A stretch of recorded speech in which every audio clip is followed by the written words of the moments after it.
Greetings, everyone. Welcome to the show that shares with you everything that should be done before saying I do. This is Before I Do. My name is Walter Jennings. My name is Charmaine Jennings. We're your Couples Academy practitioners, and our honor, our responsibility, our job is to facilitate courageous conversations on dating and relationships. Absolutely. This is meant to be an interactive show. So when we pose the Speak Now Forever Hold Your Peace question, please don't hold your peace. Speak to us. Absolutely. And so we're actually jumping right into our Speak Now question of the night because we are talking about I love you, but not your parents. And we know that parents can be an integral and influential part of our dating relationship. And so we are starting with our Speak Now question, which is... like that, don't you? How important is it to have a good relationship with your partner's parents? So is it important to have a good relationship with your partner's parents when you are in an intimate relationship with someone? Mm-hmm. So dealing with your partner's parents may be one of the more challenging parts of your relationship, but it may be worth the effort to make your interactions with them as pleasant as possible, if for no other reason than to respect your partner's bond with them. Mm-hmm. And so building a relationship with your partners can be difficult. However, everyone is involved in adjusting to this major life transition. The parents are trying to adjust to a new relationship dynamic with their child and build a relationship with you as their child's partner. Also, the couple themselves, they are trying to establish and strengthen their own relationship and making their own life choices. Absolutely. It's new all around for the parents. And for you, it definitely requires some patience, right? Mm-hmm. Because you're learning new language, you're learning, you're learning the culture of your child. If you're the parent, right? How your child is showing up as an adult. If you are a child and you're engaging with your parents in this phase of life, you haven't engaged with them as well. And then seeing them navigate and having to interact with your partner can be a challenge as well. So absolutely. And so oftentimes when we think about interacting with our partner's parents, there are some challenges and issues that end up emerging. One of the first challenges that comes when you think about a parent's influence in a relationship is the example of love that they give. In other words, what is it exactly that your partner has been modeled when it comes to the family? So parents, as we know, they shape their child's future love lives from the very beginning. The way that you're reared and the environment that you're in, it helps to give you influence in the way you perceive, feel, and give love. So obviously, you can't change how your parents affected you as a child. You were not in control of the environment that you came up in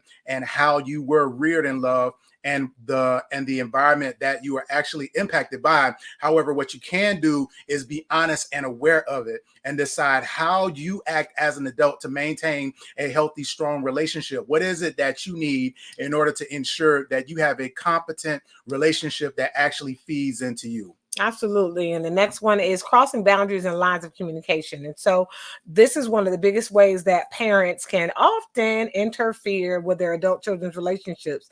And so crossing a boundary or lines of communication might look like the parent calling the child's partner. All right. So we're talking to you. If you have ever picked up the phone and called, your child's partner, or one has called your partner and provided their 2 cents or their opinions about the relationship and getting other family members involved. So this can be a huge breach of boundary breach, as well as crossing those lines of communication. Absolutely. So while it is completely normal for a parent to give their child relationship advice, it doesn't give them the right to go any further than that. And so it's important that we have our parents respect those boundaries. And a romantic relationship is for the people that are in the relationship and are working on it, not the parents. And so a parent, they may even mean well. It may even be coming from a good place, but it is still detrimental and it can cause awkwardness within a relationship. All right, number 3, being overly attached. We're talking about the mama's boys, the daddy's girls. And so to be clear, it's not a bad thing necessarily for a man or woman to love or to interact with their parent, but it can be a really awkward thing when it's a bit too strong, and one can even say, aggressive or overbearing. So when parents interfere to that type of extent, it becomes intrusive and awkward to the relationship. And this kind of over-involvement and this type of attachment can end up resulting in a weird and an angering experience that may eventually break up the relationship. So keeping in mind, as far as the decency, what that relationship needs to look like between your partner and your parent, and being honest about how that is impacting the relationship is very important. Yeah, that's a big one, being overly attached. It's scary, even, especially if you find yourself being the parent that's overly attached, or you find yourself, on the opposite end of that. Mhm. If you're the partner of someone whose parent is kind of overly attached. So forcing family expectations on your partner. Now, this is a huge one. So if your partner comes from a different culture than you do, all right, culture doesn't mean race. So we're talking about just different culture, meaning their way of life and how they grew up is different from yours. That means that their parents are very strict about their family lifestyle expectations. Your relationship may be doomed from the start. Like, if their parents already have a made up mind about certain things, it can be a challenge from the beginning. So it may be racist, it could be racism or classism or prejudice views, but the family doesn't necessarily see it that way, right? And so these things can cause conflict if they see it as, oh, these are just our beliefs. Well, some families never come around to the idea of their child dating outside of their group, whether that's class, whether it's race, whatever, right? So anytime a child dates outside of the norm of what they deem to be the norm in their culture, that can be an issue. And so the child is in question, their lifestyle choices are in question, and so it just may be a challenging experience for the family and the child's partner to get used to each other. This can be a conflict, right? But either way, if your partner's family utterly disapproves of you, so let's say if you are the one on the end of this situation, they disapprove of you from the beginning, they'll be sure to let your partner know on a pretty frequent basis. And so that can be stressful. And so we have to be honest with our partners, but in a healthy way, in a productive way. And we have to find ways of making sure that, again, there's respect on both sides. Absolutely. And when it comes to your partner's family's traditions, you have to ask yourself, can you handle it? Is it something that you're willing to be a part of, and to what extent? And then lastly, and this is a really big one, manipulation with money. So money can be a huge factor in romantic relationships. And so not making enough money and struggling with finances, it can put a lot of pressure on relationships. But money can also cause problems for your relationship when you begin to get your parents involved. So if your partner's parents keep giving you all money, then essentially they begin to exert control over your relationship, asking, what are you all doing? What are some of your habits? What are some of the things that you all are doing that you all constantly need money? So financial interference can lead to other types of interference that can impact your lifestyle as a couple. And it can feel like you're on these puppet strings that are being pulled by your parents, your partner's parents, if you're not careful. So these are some of the challenges when we think about the influence that parents can have on a relationship. And sometimes it is intentional and sometimes it is inadvertent. So this actually goes back to our Speak Now question of the night, which is, how important is it to have a good relationship with your partner's parents? So Charmaine, I'm going to ask you this on a scale of 1 to 10. How important would you say that it is important to have a good relationship with your partner's parents? Oh man, this is a tough question because my answer to this question has changed. When we first started dating, I thought it was like a lot because you were like, well, I can't see myself marrying a girl that my mom didn't like. And I was just like, really? Really? Is that what we're doing? I couldn't believe that. And I'm like, okay. I said, well, what if your mom's petty? And what if she just doesn't like me because she just doesn't want to like me? Like, you're going to throw away a perfectly good relationship because your mama don't like me. And so I thought that was a crazy response. But man, to be honest, how frequent is that to occur where you just have a parent that just doesn't like your partner because it just, first of all, it happens now. It happens a lot. But I do think that it is very important for the parents to really at least have a vested interest in your partner. I think there needs to be mutual respect on both sides. Because it can be a stressful situation, because even if you decide to build your life with this person, I mean, have children with this person, literally, if your parents are not in agreement, or it's gonna make a lot of, you really are just gonna have to be strong, set boundaries, and really let them know that, hey, this is my choice and I need you to respect that choice, because I'm going to build my life with this person. And so I do think it's beneficial. It's definitely helpful. But if for some reason you pursued someone that your parents were not fond of, man, bare minimum, there has to be an established level of respect and rules of engagement. Absolutely. You're tuned into Before I Do tonight, our Speak Now question of the night, related to our topic, I love you, but not your parents. How important is it to have a good relationship with your partner's parents? Please put your response in the chat. We will get to it. We're going to take a really quick commercial break, and we'll be right back with more Before I Do. Stay tuned, everybody.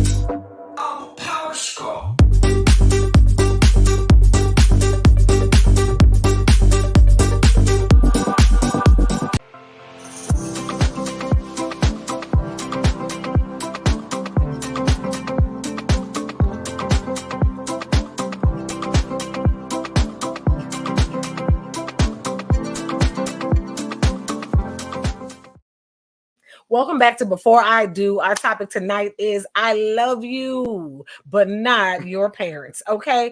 Before the break, we asked the Speak Now Forever Hold Your Peace question. We asked, how important is it to have a good relationship with your partner's parents? All right. Now, y'all tell us the truth. Now, how important to you is it to have a good relationship with your partner's parents? Walter, I'm coming over there to you. Have you changed? Have you since changed your mind since we first started dating about the importance of that relationship? Yeah, absolutely. I have. So for me, I would have said before that this was like at a 9 or 10 on a 10-point scale. I believed that my family, again, it could essentially do no wrong. I also think that, and I do still believe this, that a family is a support system for you when you are in a relationship, and they can often see things that you cannot when you're in a relationship with someone. So in a lot of ways, they're able to identify some potential red flags and challenges in your relationship with someone else that you may not necessarily be able to see. However, my answer is now down to about a 6 or 7, because again, as much as your family may love you, they don't necessarily know what is best for you. And so as you really get to know yourself and know exactly what you need, you are going to know better than your family exactly what you need. And so you may, again, end up dating someone who deviates from your family marinade, from what you're used to. But because of what you're actually purposing to accomplish in life, because of some things that you want to do, maybe your family hasn't necessarily sought out to accomplish those things. Maybe they've done some different things, and your purpose to go in a different direction, and the person that you're looking at yoking up with as a partner is, again, a reflection of where you're going, not necessarily where you're coming from. And that can cause some natural challenges because your family doesn't see what you see. And so it's important to work with your family, and we're going to get into some tips in a second. But for me, it's dropped down because of the fact that I think, family does have value in the courting process, but it's important for us to keep it in the right perspective. You know what I think, and I don't know, I'm not necessarily encouraging you all out there to do that, but it would be interesting to hear from my family if they did have a vote. Not that they do, but if they had a vote, like really what would be the character of the individual or just the personality of the person that they think would be most compatible with me, and why? Yeah. Would they pick just another me for me to date? Would my mom pick someone like her? You know what I'm saying? Like, would she be looking for her personality in this individual? Would my dad be looking for his personality and my partner, my spouse? Like, some of these are good questions. Like, what really to really learn about your family and who they see you with and why, though. And it's not important about who they see you with, but why. Exactly. The why. What is it about that why? And you can learn a lot from that. Not to be influenced by it, but just to be informed. Absolutely. And so we definitely want to take you into 5 tips for building good relationships with your partner's parents. All right. Tip number 1. Don't force your partner to cut off their relationship. Okay. So yeah, you don't want to be on that side of the voting process. Okay. So you may dislike your partner's parents. You might say, like, yeah, I'm not feeling your parents. They crazy. Like, they're always in our business. I'm tired of them. You know, your daddy don't like me. Your mama don't like, whatever the situation is, right? You may not like the parents because the parents don't like you. Okay. And you're tired of the interference or whatever, right? But you may have drastically different approaches to finances, whatever issues that the parents may see, notice, think they recognize, right? However, hindering your partner from building a relationship can be a huge loss. It is like a death. So do you really want to encourage your partners, you know, to cut off their parents? First of all, I mean, these were their first teachers. So if you are the one encouraging that, then you know what? You also want to be the one to blame. So you want to be mindful of that. If your partner wishes to spend more time with their parents, with or without you, you know, and you prevent them from doing this, then conflict may, you know, increase, and resentment may also be a result of that. Yeah, this can actually breed resentment. And it also is a sign of manipulation and control. Yeah. When you start to pressure and force your partner into cutting off certain people and cutting off relationships, even when you see that they're unhealthy. The bottom line is it has to be your partner's decision. It's something that they need to be able to see and decide for themselves, but you want to be very careful that you don't appear as if you're trying to pick and choose the individuals that will be in their life, because ultimately that's going to lead to bitterness on their part, and you do want them to help maintain their autonomy. Absolutely. Yeah. All right. Number 2, discuss the level of involvement that you would like to have with your partner's family. So the question becomes, what would you like the involvement level to be when it comes to your interaction with your partner's parents? Do you envision seeing them every week? Maybe you all have Sunday dinner. Maybe it's all you see them a couple of hours during a major holiday, especially if you stay far away. I know with our family, every November for Thanksgiving, we usually go to your family's house and spend those 3 or 4 days there. If you and your partner decide to have children, you want to think about what type of involvement that you want to have from them. And then importantly, if you and your partner agree, you can talk through the reasons and try to reach a compromise or come to a understanding that leaves you both satisfied. It's very important that you and your partner have equal voice in exactly what that involvement potentially looks like. Yeah, I mean, a lot of times in relationships, you may have one of you that is very independent, and so you might have envisioned your relationship completely independent of your parents, and they only get sneak peeks, and it's an invitation only basis, right? And then others are really communal with their family, and they expect their family, they're really close to their family, so they expect them to be involved. So these conversations can be really powerful. And number 3, we go to setting boundaries. Ring the bell for me on that one. Set boundaries. And I think the bell is tired. There you go. Set boundaries. So doing this early on in the relationship is likely to make the adjustment easier for everyone involved. Just be mindful. Like, and I don't know where this culture is going, but I do know there's a lot of, there are some young women who really believe it's a great strategy to become besties with the mother-in-law or a potential future mother-in-law, right? And to get in there good, or guys who want to become, kind of best buds with the dad or whatever. And this is almost a guaranteed in, and making sure you meet the parents' approval. Be careful about those things. Don't, set those boundaries. Make sure you want to assure that your partner's parents, that they're an important part of the family. And it may support that process, but you want to make sure that you allow time, you allow time and space to really establish and think through what boundaries are needed, right? If they tend to overstay their welcome, let's say the parents come over, they're starting to come by the house now uninvited, they're starting to do different things, because now we're family, right? No. So are you available from 1 to 3 o'clock on Sunday? Making sure you're asking questions, making sure you are requiring other people to ask you questions about your availability. Would you like to come for a visit for 2 nights this next weekend? And see, I don't know about that. See, we talking about spending the night now. Yeah, I mean, if they're from out of town, okay. So like they're visiting. Yeah. All right. Y'all saw me. I screened that. I'm like, what you staying over for? Okay. Why you trying to spend a night? Okay.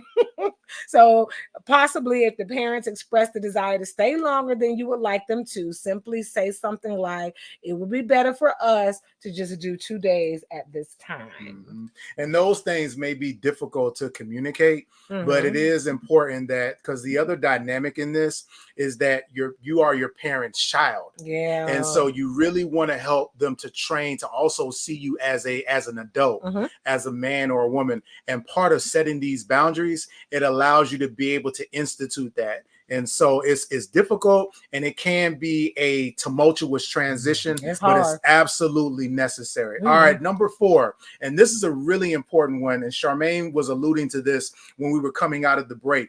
Listen for the feelings behind the comments. In other words, look for the why behind the what. So many times what happens is we get caught up and angered by what is said, instead of taking the time to really analyze about why what was said was said. And so when your partners, when their parents says something, for example, let's say like, why don't y'all move closer? Or why did y'all move so far away? Try to hear the feelings rather than the criticisms. Are they trying to control your relationship, or are they trying to tell you how they feel about something? What they may mean to say is, I miss you and wish we could spend more time together. See, now we can work with that, because what I'm hearing is when you say, why don't you move closer? Why'd y'all move so far away? That is a criticism, and it may cause you to get on the defensive. But if I can get to the meaning of it, which is you want to spend more time with me, okay, well, let's come up with a schedule or a weekend. Maybe we can spend some time together. You all come and visit us. We all come and visit you. And so that way we can really move into a healthier dynamic in our relationship. All right. And our last one, to build a better relationship with the parents, especially if you already that person that says, I can't stand them, don't need them, I'm dating you, married you, not them. All right. We want you to come back. We need you to bring it back. We got to resuscitate these relationships. All right. Number 5 is work on building a positive relationship and focusing on the good. Yes. I mean, you have to have that positive mindset. You have to stay positive, right? Don't go to the dark place. Come out, see the light, walk towards the light. Okay. So it can be hard to relate to someone if you don't know them well. Let's be honest. It's easier not to like people, especially when we don't know them, right? We don't know them. We don't know their background story. We don't know their why, right? So try to have more shared experiences, plan an activity. If you are the person in the middle, you feel stuck in the middle between your parents and the person you're dating and you love, or you are in strong like, this definitely, you want to set both parties up to definitely share a like experience, right? Plan an activity, maybe a picnic, maybe go miniature golfing if both parties like golf. If we all are foodies and we like to eat, maybe we go to some place that will cultivate that, that desire that we all have to explore different foods. Try to seek advice on small things like which tablecloth is best, or what dishes you would serve at a family meal. So these are things that can spark up conversation. Maybe one parent is financially savvy and can help you figure out your mortgage application. just don't give them, the bank account information. You don't want them all up in the business. Don't do that. Maybe the other parent is excellent at fixing things around the house. So, seek out and enjoy each person's strengths, but don't give them the keys to your house. So again, that goes back to boundaries. Accept help, but know that help doesn't mean because they're helping you that they completely get a hall pass into, really intimate and personal and private matters. Yeah, I think one of the things that's important to bear in mind is that just like with our individual relationship with our partner is work, our relationship with our partner's parents is work as well. And so we have to commit ourselves to that process and being honest about what it is that we want, and the work that we are willing to put in can go a long way into really figuring out as far as our relationship is going to be. Yeah, and I would say, and I want you to share your secret sauce, but I would say this: there are a lot of people out there who would say, "Hey, I'm with you. I didn't get with you to marry your parents, so I really don't need to invest in that." We're absolutely saying that those investments are important. Whoever is important to your partner needs to be important to you. And but as far as the secret sauce, for me, I would say take your time, allow things to be organic. Don't try to force the relationship. Just relax. Be yourself, watch your mouth, learn and study the culture, right? Not to assimilate, but just to have a better appreciation and a respect for your partner's parents and their culture. And our area of specialty is premarital. And this is one of the areas that we spend a lot of time digging into. Yes. When we work with couples, we help them to sort through, as Danielle likes to call it, their family marinade, and we call it the foundational family. So exactly where you come from, what does your cultural iceberg look like? What are some of the traditions and things that you grew up with? And then figuring out and sorting through what exactly are you going to take with you and why. And so this is a really important part of figuring out the dynamic of your relationship with your partner. And so not just throwing everything away, but again, figuring out exactly what it is that you're bringing in the relationship, what's going to go with you, and what may potentially be left behind, but still respecting again the family that those things came from. Absolutely. Your parents, and parents are often shocked because they assume because you grew up around them, they trained you up, they assume that you're going to take all of their cultural practices, thoughts, belief systems, and that's just not the case. As an adult, some things you're going to take, but some things you're going to leave, and for them that could feel like rejection. Absolutely. And so we want to respect our parents. We want to make sure that they know that they are loved and that they are valued, but the way that we protect our relationships is having boundaries and also being in the seat of learning in this new phase. If you're a parent, learn who your adult children are, how they show up in their relationships, what your role is, and just, create that respectful space. Thank you guys for tuning in to tonight's Before I Do. Be sure to like, share, and subscribe at couplesacademy.org and book us for a session. Yes. We would love to speak with you about your individual journey, especially if you are in a romantic relationship with someone else. Are you getting the right and proper guidance to ensure that you all have a fighting chance in your relationship? So be sure to reach out to us, book us for a session. Or if you're in an individual relationship and are looking for someone to partner with you in your individual journey, we'd love to speak with you as well. My name is Walter Jennings. My name is Charmaine Jennings. We're your Couples Academy practitioners. We'll see y'all next week on another edition of Before I Do. Good night, everybody. Welcome to the Couples Academy app. The Couples Academy app is your go-to hub for how to do marriage right. Get started with our app today by perusing our amazing features that conveniently allow you to connect. This app is packed with powerful content and resources to help you grow and stay connected. With this app, you can watch our messages, find marriage resources, watch, listen, and read the real-life stories of restored couples, sign up for events, read articles and blog posts, stay up to date with push notifications, share your favorite messages via Instagram, Facebook, Twitter, or email, and download messages for offline listening. For more information about the Couples Academy app, go to couplesacademy.org.